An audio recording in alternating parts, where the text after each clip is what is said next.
اگر یہ بات ایک تو علم ہے، ایک ہے اس علم کا خوب اچھے سے یقین ہو جانا، علم پر یقین کا ہو جانا، جسے استحضار قلب کہتے ہیں، حضور قلب کہتے ہیں، کہ ہر وقت بات ذہن دل پہ بیٹھی رہے۔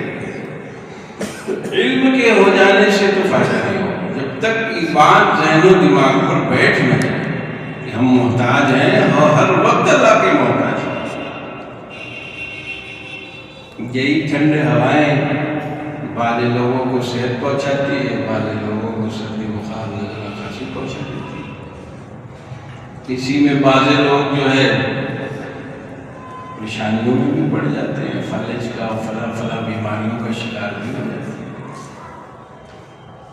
غرض یہ کہ اللہ تعالیٰ نے فرمایا کہ دیکھو ہم تم پر نعمت